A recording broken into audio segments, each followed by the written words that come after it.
Eh ben, on va pouvoir commencer de bonne heure, de bonne humeur, bon matin. Donc bienvenue à cette deuxième matinale, qui est la deuxième d'une longue série, puisque ça fait plusieurs semaines déjà que j'anime cette matinale développement personnel sur tout autour des routines, et notamment des routines qui durent. Donc ça va être la deuxième étape justement de la création de routines et qui sera ce matin le goal mapping, donc savoir se fixer des objectifs. Là, donc vous êtes sur la communauté entrepreneur mindset. Donc je vous inviterai. Donc de toute façon, vous allez recevoir la présentation euh, que vous avez à l'écran. Je vous la partagerai. Vous pourrez rejoindre également donc soit Meetup, soit Facebook, soit un groupe Slack sur lequel on rentre beaucoup plus en détail sur un certain nombre de sujets, que ce soit la productivité, le goal mapping, justement les objectifs, les introspections, les routines, on partage des livres, etc. Donc voilà. Donc ce matin, donc définir des objectifs pour installer des routines qui durent, donc qui est la deuxième étape de la création de routines. Pour ceux qui n'ont pas vu la première étape, donc je la résume assez rapidement, mais de toute façon, je vous partagerai à chaque fois, en fonction de l'avancement des matinales, les documents précédents pour que vous puissiez aussi travailler, puisque l'objectif de ces matinales, c'est que ça soit pratique. Donc certes, vous allez recevoir les documents, mais l'objectif, c'est du développement personnel, donc c'est après travailler sur soi à chaque fois. Donc on avait parlé la semaine dernière des outils d'introspection personnelle. Il y en avait un nombre de 5. Le premier qui était la questiologie, qui est en fait l'art de se poser des questions. Donc c'est un certain nombre de questions, donc soit qu'on se pose à soi-même, soit que si vous faites du coaching ou des thérapies et autres, c'est des personnes qui vous posent des questions pour aller chercher les réponses au fond de vous. Donc c'est utiliser ces mêmes techniques, donc plutôt pour de l'auto-coaching. La roue de la vie, donc on va en parler un petit peu tout à l'heure, qui est un outil qui permet de savoir un petit peu comment est équilibrée votre vie et de vous donner un petit peu une direction sur, en fonction de vos 8 domaines de vie, qu'est-ce qui est important pour vous. L'ikigai, qui est un outil qui permet de définir sa raison d'être. Donc c'est un outil qui vous permet de voir quelles sont vos passions, sur quoi vous pouvez être payé, sur quoi vous êtes doué, quelle est votre contribution au monde. Donc un outil assez intéressant, pas mal utilisé par les entrepreneurs. La ligne de vie, qui est un outil qui est plutôt d'introspection personnelle et qui permet en fait de raconter un peu son histoire de vie jusqu'à maintenant. Donc essayer d'un petit peu comprendre les événements et essayer de voir les événements positifs, négatifs, qu'est-ce qui a influencé dans votre vie et pourquoi vous en êtes là aujourd'hui. Et le dernier outil qui est un peu, on va dire, en tâche de fond qui est essentiel, qui est le journaling, donc l'écriture, donc qui peut être utilisé pour l'ensemble des outils d'introspection personnelle. Et puis on va en parler justement par la suite, notamment pour écrire ses objectifs. Donc un outil qui est extrêmement puissant. L'écriture est sous-estimée, mais c'est vrai que qu'elle a un outil vraiment, vraiment très utile.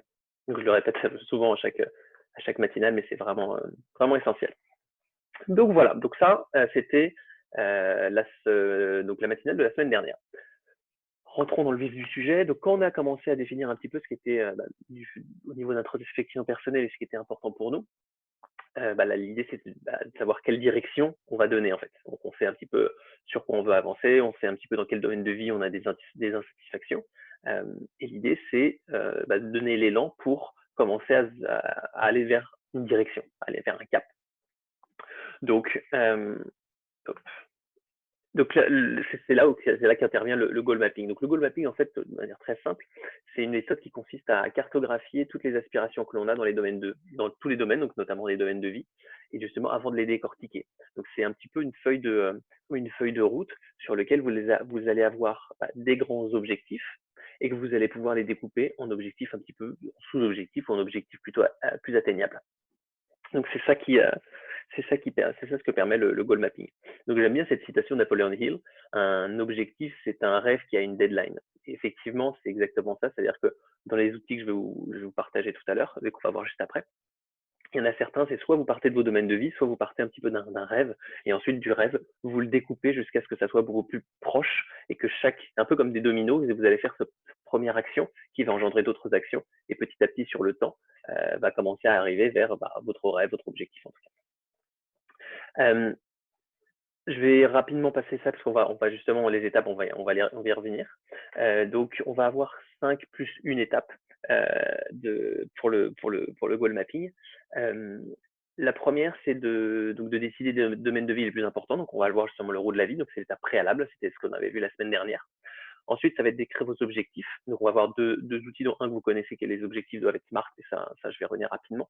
Et le 5 years from now, c'est une technique de définition d'objectifs. Ensuite, on va lister les obstacles. Il faut voir que la deuxième étape, c'est de lister les obstacles que vous allez rencontrer. L'objectif, c'est de préparer son cerveau à justement les surmonter. Troisième étape, identifier les connaissances, compétences et personnes pour atteindre votre objectif. Donc, ça va être de voir justement toutes les ressources qui vont vous permettre de pouvoir réaliser au mieux votre objectif. La quatrième étape, qui est de faire une liste, que j'aime bien, c'est vraiment faire une liste de l'ensemble des choses que vous devez faire et de trier et d'organiser cette liste. Donc, c'est un peu vraiment la maxi to-do pour justement lister un maximum de choses et après, petit à petit, donc remettre ça dans des cases qu'on va voir après, qui est la matrice d'Eisenhower, pour redéfinir vos priorités. Et ensuite, qui est la dernière étape, qui va être justement de planifier des blocs de temps. Donc, c'est de planifier dans votre agenda un certain nombre de blocs pour que vous puissiez intégrer chaque jour des éléments de vos objectifs, donc notamment des objectifs de vie. Voilà les 5 étapes. Donc, on va y revenir par une à une. N'hésitez pas, de toute façon, si vous avez des questions au fur et à mesure, je vous invite à poser vos questions dans le chat ou sur Facebook si vous êtes en live sur Facebook. Alors, donc la première étape, on en a parlé un petit peu. Je vais décaler ça parce que je ne vois pas. Hop, hop, voilà. Donc au préalable, donc c'était l'étape 0, c'est décider ce qui est important pour vous. Donc je vais pas y revenir parce que j'en ai parlé, qui est notamment de la roue de la vie sur ma gauche. Donc un outil qui est extrêmement puissant pour les personnes qui sont habituées à m'écouter dans les matinales et dans les autres thématiques que j'anime. C'est vraiment un outil que j'utilise régulièrement, en tout cas dès que j'ai souvent, je le fais tous les 3 mois.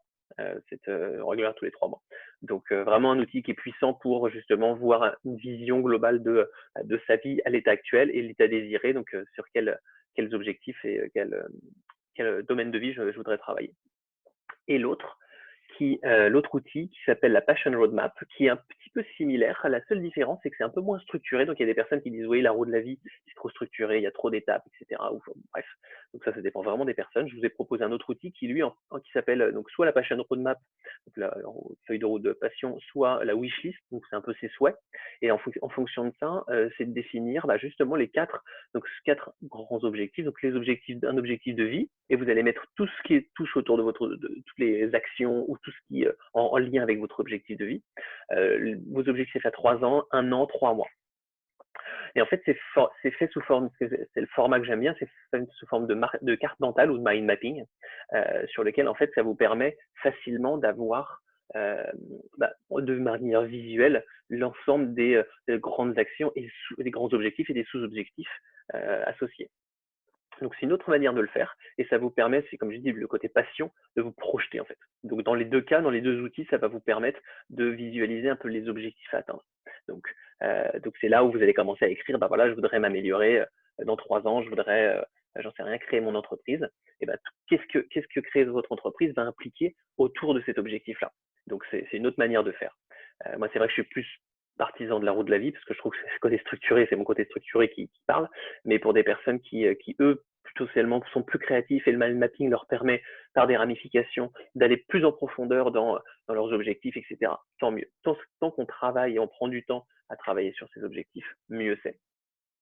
Donc, soit visuel, soit plutôt écrit. Donc, deux outils qui vont vous permettre justement de décider ce qui est vraiment important pour vous et de vous donner déjà une direction dans laquelle aller. Donc, en fonction de ça, moi, il est difficile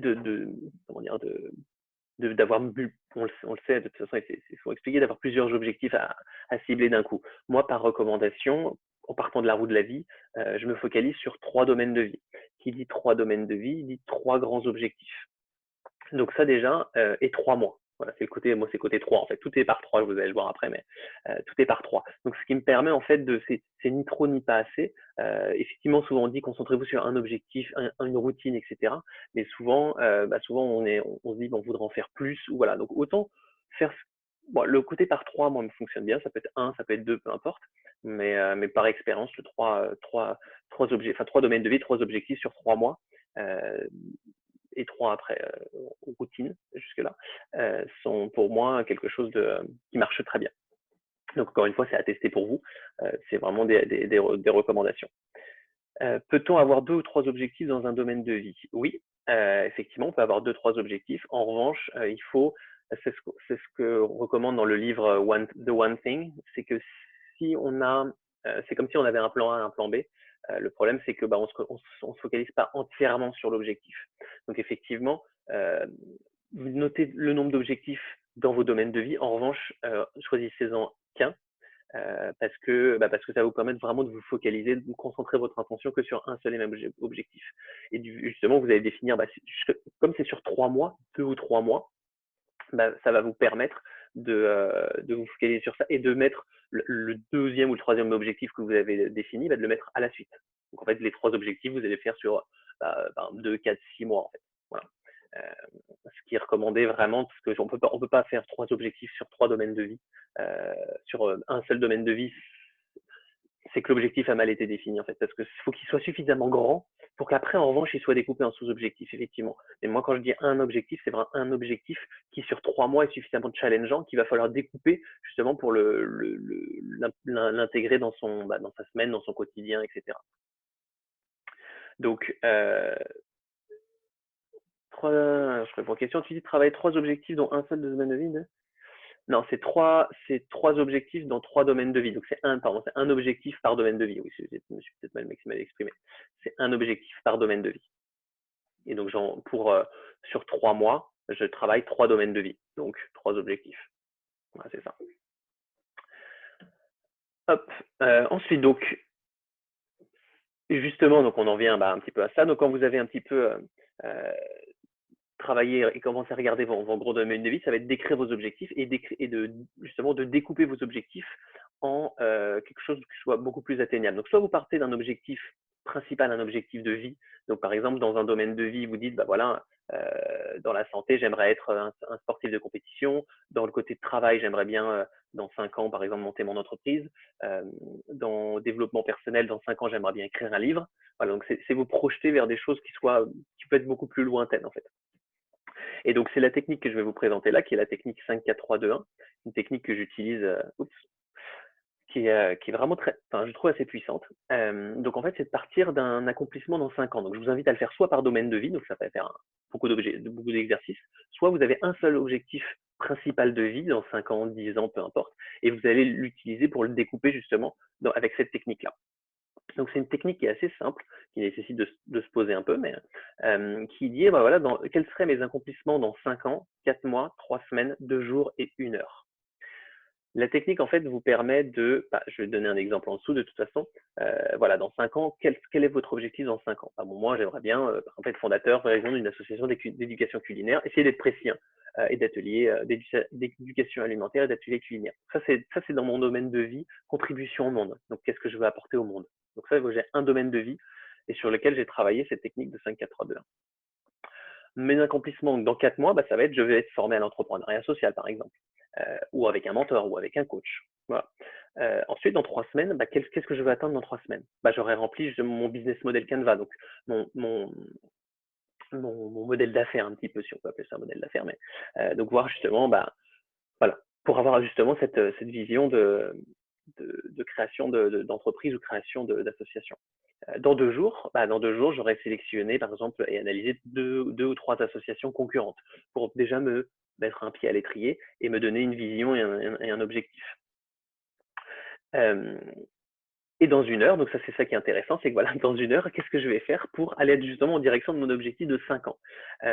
Par exemple, j'aurais écrit une ébauche de l'histoire derrière mon association. Donc c'est pourquoi j'ai fait ce choix. C'est le why, comme de Simon Sinek, le why de pourquoi je veux créer une fondation d'association d'éducation culinaire et d'éducation alimentaire, je vais y arriver, et d'ateliers culinaires. Donc ce que j'aime bien avec cette technique-là, c'est que, vous pouvez la faire pour chacun de vos domaines de vie. Donc chaque domaine de vie, vous imaginez dans 5 ans. Et sinon, comme je disais, comme je le fais tous les 3 mois, dans 3 ou 4 mois, vous définissez un objectif et vous le découpez. Et c'est vraiment intéressant, et vous écrivez. C'est vraiment intéressant parce que ça va vous dire, mentalement, dans 1 heure, si j'arrive à faire ce premier petit pas, peu importe, ça peut être c'est tout petit, écrire une histoire, en plus c'est sympa parce que ça vous fait dire pourquoi vous faites ça. C'est-à-dire que mentalement, vous dites dans 1 heure, je vais faire un petit objectif qui va potentiellement en direction de mon objectif dans 5 ans. Donc en fait, ce qui est intéressant avec cet outil-là, c'est que ça va justement vous donner une petite impulsion en disant, bah, si vraiment c'est un objectif que j'ai envie de faire et définir, bah, déjà dans 1 heure, vous allez quand même accomplir un certain nombre de choses. Et vous êtes fixé des objectifs intermédiaires qui après doivent être évidemment découpés, c'est ce qu'on va voir après. Mais déjà, ça va vous avez 5, on va dire, objectifs avec 5 temporalités différentes, et ça va juste vous projeter en fait vers l'atteinte justement de cet objectif à 5 ans. Voilà. Donc encore une fois, c'est à tester, c'est à voir que ça fonctionne pour vous, mais par expérience, ça a été beaucoup de personnes utilisent cette technique-là. C'est vrai que les retours sont assez bons.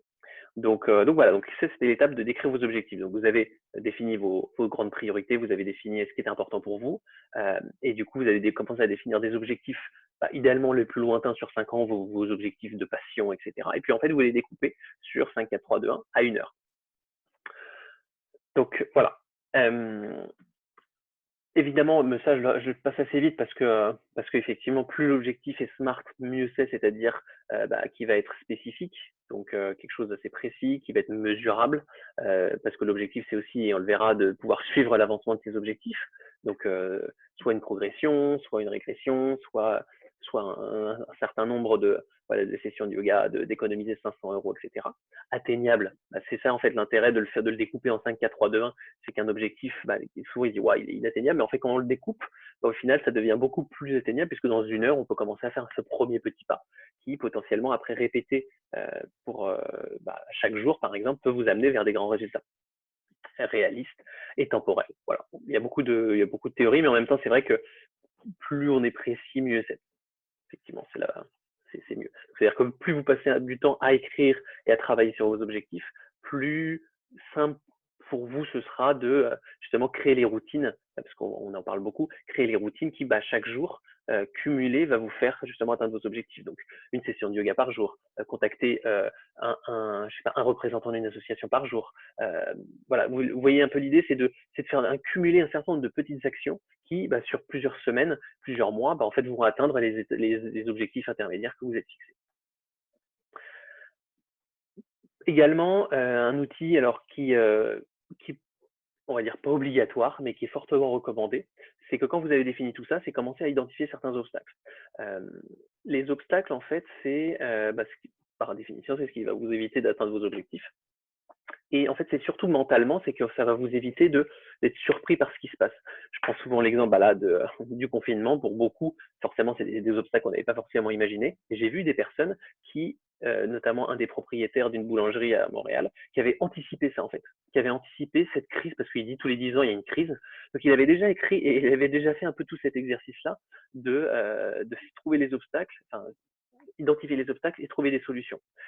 Donc il avait déjà ça. Donc mentalement, quand c'est arrivé, il avait pu rebondir beaucoup plus rapidement que les autres et il a mis en place des solutions qui étaient déjà pas novatrices, mais il avait déjà anticipé, déjà faire des trucs en ligne, etc. C'était une boulangerie, donc vous voyez, pour faire d'une boulangerie en ligne, c'était pas. Voilà.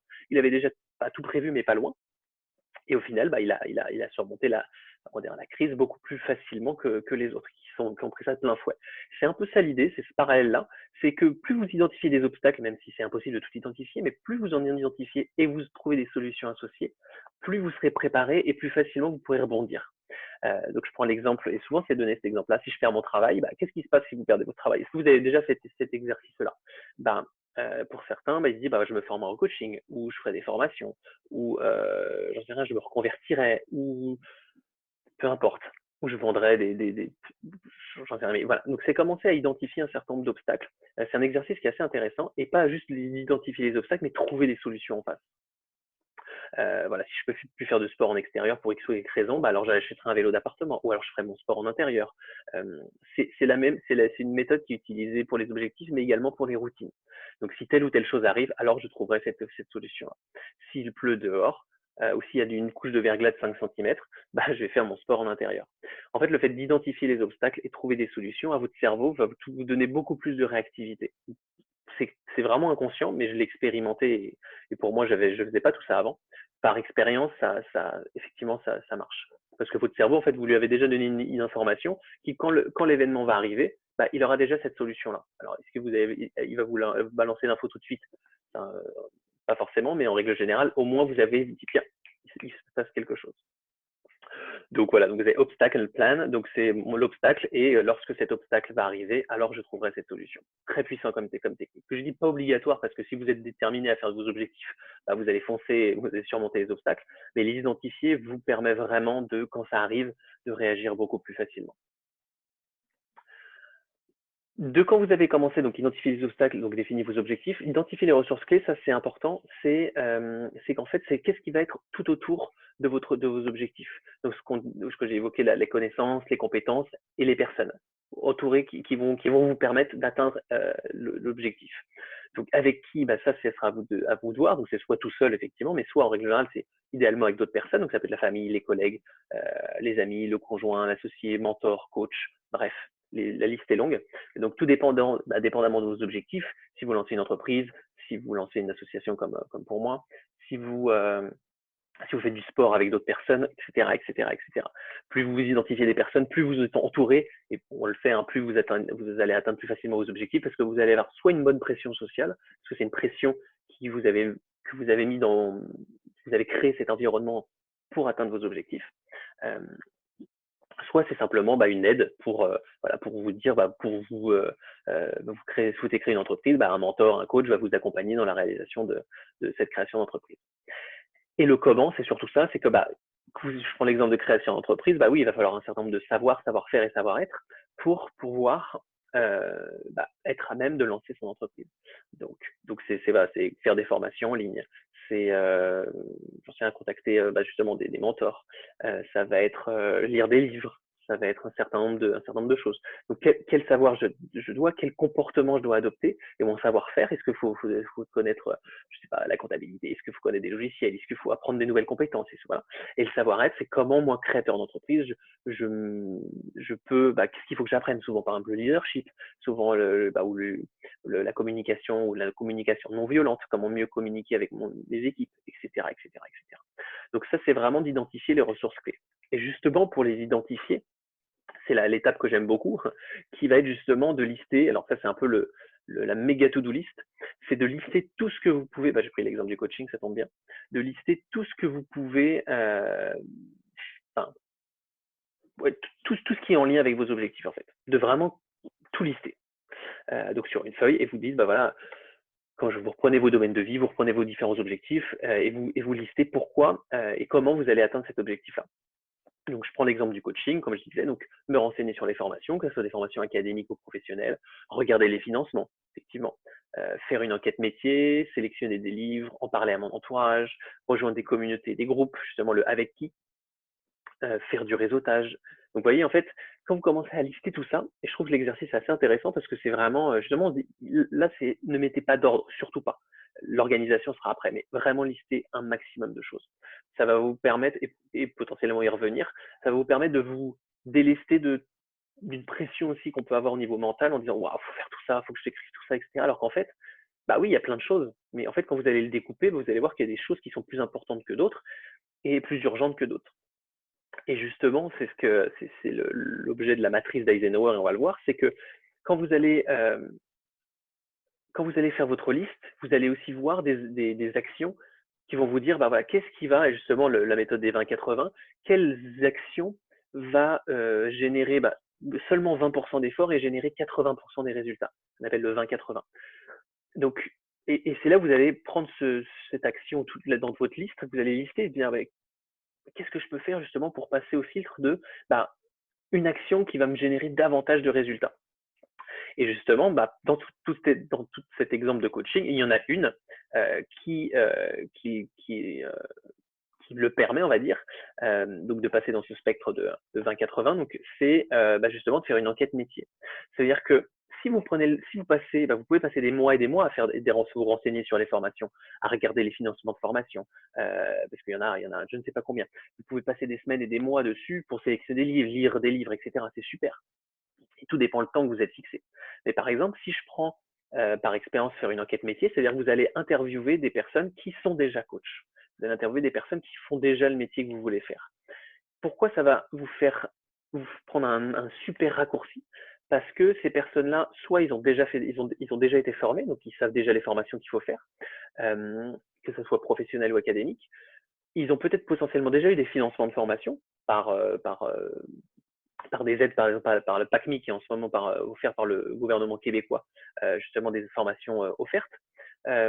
Il connaît peut-être déjà des livres, il connaît peut-être des personnes à vous référencer, il connaît déjà potentiellement les compétences à acquérir, puisque souvent on parle de posture de coach, des choses on parle de communication, on parle de créer, de développer sa clientèle, etc., etc., etc.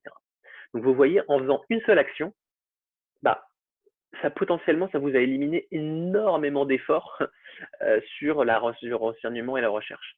C'est ça l'idée en fait.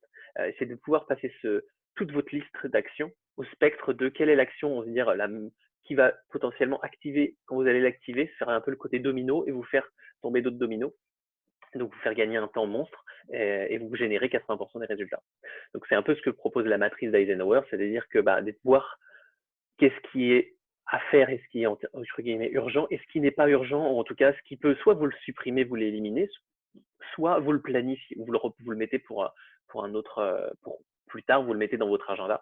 Mais en passant toute votre to-do list par ce filtre, vraiment, ça va vous faire gagner un temps monstre et ça va vous libérer d'un poids, je peux vous garantir, puisque vous allez dire, ouais, ma liste, elle est énorme, et déjà tant mieux, parce que vous avez listé plein de trucs, et vous allez repasser au tamis toute cette to-do list pour justement dire, voilà, qu'est-ce qui peut être entre guillemets urgent et qu'est-ce qui peut me faire gagner un temps énorme. Et souvent, ce qui nous fait gagner un temps énorme, c'est ce qui nous fait peur aussi. C'est-à-dire que faire une enquête métier, d'aller interviewer des gens, c'est se mettre un peu, entre guillemets, en danger. Mais souvent, c'est là où on a les meilleurs résultats. Parce que ces personnes ont déjà l'expertise et l'expérience.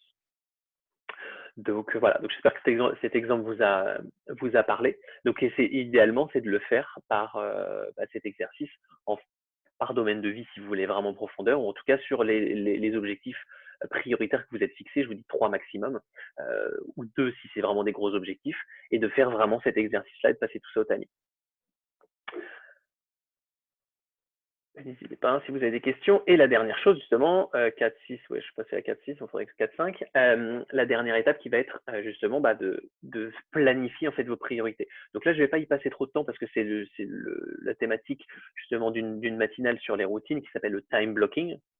Donc, je vous ai mis juste une slide pour vous dire que quand vous avez défini vos objectifs, effectivement, si vous voulez que ça dure et les faire durer dans le temps, comme les routines de la même manière, ça va être d'intégrer déjà des blocs de temps dans votre agenda pour que vous puissiez vous mettre des rappels et que vous puissiez justement chaque jour travailler sur vos actions, travailler sur sur vos objectifs ou mini-objectifs. Donc, il y a 2 outils que je vous propose, qui est donc répartir des blocs de temps. Ça, c'est ce qui, pour moi, marche le mieux. C'est-à-dire que vous avez 8 domaines de vie, vous répartissez, vous avez 8 blocs de temps à répartir dans votre calendrier, tout simplement. Donc après, tout dépend de l'importance que vous donnez. Le travail, c'est peut-être plus important pour vous, donc vous mettez un gros bloc de temps. Là, tout ce qui est famille, santé, famille, vous mettez un bloc de temps, mais peu importe. Enfin, bref, tout dépend en fait ce que vous définissez vous comme prioritaire. Là, c'est l'enjeu. Vous avez des exemples justement. Moi, dans mon agenda, j'ai des couleurs différentes par domaine de vie, et je sais que je réserve des blocs de temps assez importants sur le développement personnel et sur le travail. Et puis après, effectivement, j'ai des blocs de temps sur le côté social, sortie, etc. L'objectif, c'est pas de vous contraindre, enfin, c'est un peu de vous contraindre, mais c'est de la bonne contrainte puisque ça vous permet de savoir où passe votre temps, en fait. Et pour éviter d'avoir du temps gâché, c'est simplement pour dire, voilà, le temps que j'utilise, je l'utilise vraiment pour mes domaines de vie et pour mes objectifs. Voilà. Et également, après, si vous voulez aller plus loin, c'est de faire semaine actuelle versus semaine idéale. Donc là, c'est vraiment quelque chose d'un peu plus précis qui va être plutôt de rentrer plus en profondeur dans le nombre d'heures passées chaque jour sur chacun de vos domaines de vie. Donc d'évaluer le temps idéal, parce qu'on a 168 heures à répartir dans la semaine. Donc on a 168 heures, qu'est-ce qu'on fait de ces 168 heures? Donc c'est à vous d'après de répartir. Plus vous allez en profondeur, plus vous allez maîtriser entre guillemets votre temps. Vous allez allouer des blocs de temps à des domaines de vie qui sont importants pour vous. Donc le travail, aussi au sport aussi, vous dites voilà, je vais faire 5 heures de sport par semaine. Où est-ce que je mets ce temps-là en fait? Ça va être lundi, mercredi, vendredi, plus le samedi pour faire une petite course, un petit running en extérieur. Voilà, comme ça vous avez vos 3-4 heures de sport ou 4-5 heures de sport par semaine. C'est vraiment, c'est pas, encore une fois, ça c'est un outil qui, c'est pas obligatoire, mais plus vous planifiez vos priorités, plus vous allez avoir du temps, vous allez créer et dégager du temps pour vos objectifs. Donc ça, c'est important. Je vous dis, j'y reviendrai, j'ai une matinale qui est dédiée sur ce sujet-là, donc pour justement expliquer davantage comment on le structure. Mais si vous voulez commencer dès aujourd'hui à créer vos objectifs, bah, c'est c'est important de l'intégrer dans votre agenda qui, pour la plupart d'entre nous, est déjà plus ou moins chargé. Donc c'est ça qui est important. Donc c'est vraiment de faire votre agenda type qui va être au fur et à mesure, qui va évoluer effectivement en fonction de vos actualités, mais d'essayer d'être voilà, d'être le plus pas le plus précis possible, mais voilà, de toucher, on va dire, un ensemble de vos domaines de vie. Et justement, si vous voulez commencer dès maintenant, donc ça, c'est des supports de goal mapping que j'utilise, qui est assez intéressant. Donc, il y a deux supports. Le premier à gauche, qui justement, vous allez mettre l'objectif, on va dire, central au milieu. Donc, ça peut être un objectif potentiellement sur 5 ans ou je vous dis un objectif sur 3-4 mois. Et 3-4 mois, justement, c'est là où vous allez vous découper vos sous-objectifs pour des objectifs plus petits, plus atteignables. Le why, donc c'est le pourquoi. Donc, pourquoi vous voulez faire cet objectif-là? Ça, c'est super important. Donc je vous dis parler de l'association par exemple, c'est là où vous allez commencer à écrire pourquoi je veux créer une association, etc., etc., etc. Ça va vous motiver toujours à passer à l'action. Le who et le how. Donc le who c'est avec qui et le how c'est le comment. Donc comment, avec quelles ressources, quelles compétences, etc., etc. Donc ça en fait sur une seule et même map sur la gauche, vous avez l'ensemble de votre domaine. Donc c'est intéressant, encore une fois, c'est assez visuel. Et vous allez exactement le même exercice, mais à faire avec l'autre partie de votre cerveau, qui est le cerveau plutôt créatif. Et là en fait vous allez faire exactement ça, mais le dessiner. Donc en fait, c'est utiliser les deux parties de notre cerveau, le côté plutôt rationnel et le côté plutôt créatif. Et ça, c'est assez puissant parce qu'on a forcément, moi j'ai plutôt tendance à aller sur le côté rationnel, donc le côté écrit, et c'est un effort beaucoup plus important pour moi de faire le côté dessin créatif. En revanche, effectivement, je trouve ça plus puissant parce que enfin, ça me force à travailler davantage sur mon objectif et ça ancre davantage dans mon cerveau justement. Et je trouve que ce côté visuel, on est encore plus satisfait. Je suis plus satisfait d'avoir fait le dessin créatif que le côté écrit parce que ça me nécessitait plus d'efforts, ça nécessitait justement un peu plus de créativité que j'aime mais pas aussi développé. Donc voilà, donc c'est vraiment deux outils intéressants. Je vous invite à faire les deux pour chaque objectif. Sinon, vous en faites un que celui de votre choix en tout cas. Bah voilà, vous avez l'exemple, de toute façon, je vous enverrai la présentation. Donc là, c'est un exemple, mais voilà, I'm the top of the world. Donc ça, vous avez vraiment l'objectif central. Et puis après, donc ça peut être soit un objectif, ça peut être un seul objectif, ça va être l'objectif de vie suprême sur lequel vous allez travailler, ce qui est possible. Soit, je vous dis, des objectifs par domaine de vie. Donc ça veut dire que ça va nécessiter un certain nombre de travail, mais je vous dis, plus vous travaillez sur vos objectifs, mieux ce sera. Parce que de toute façon, vous allez le garder, puis vous allez revoir régulièrement vos objectifs et revoir régulièrement si vous voulez faire votre dessin. C'est sympa. Revoir régulièrement dans votre dessin. Voilà, donc je vous passe les étapes. Donc décidez de ce qui est important pour vous, écrivez vos objectifs, donc SMART et la technique des 5, 4, 3, 2, 1. Listez vos objectifs, les obstacles potentiels, donc obstacles, solutions. Identifiez toutes les ressources pour atteindre votre objectif. Faire la fameuse méga to-do list pour atteindre ces objectifs et passer-les au filtre de la priorité, donc ceux qui vont vous générer le plus de résultats avec le moins d'efforts possible, et de planifier des blocs de temps pour que vous puissiez idéalement tous les jours, en tout cas dédier du temps à chacun de vos objectifs et mettre les objectifs prioritaires forcément en plus gros. Voilà. Je ne sais pas si vous avez des questions. En tout cas, si vous en avez, vous pouvez mettre dans le chat. Comme c'est en rediffusion, vous pourrez poser vos questions plus tard. De toute façon, je reste à votre disposition. Toutes les semaines, je vous dis, j'anime donc les matinales. Mardi matin, jeudi midi, ce jeudi midi, ça sera sur la procrastination. Donc, je parle souvent, à chaque fois, enfin souvent, tout le temps, de 3 actions de l'équation de la procrastination. Et je propose 3 outils, justement, pour surmonter la procrastination et surtout se motiver et passer à l'action. Et dans tous les cas, vous pouvez donc toujours rejoindre la page Meetup, sur Facebook également, Entrepreneur Mindset là-dedans, et le groupe Slack toujours, pour justement encore aller plus loin et justement s'entraider pour des personnes pour qui c'est la première fois qu'ils définissent des objectifs, en tout cas personnels, ou qui utilisent ces outils. Et voilà, c'est d'un peu avoir ce retour d'expérience parce que tout le monde le vit différemment. Donc il n'y a pas de recette magique et il n'y a pas de règles strictes. Chacun adapte aussi ses outils à sa façon de faire parce que c'est du développement personnel.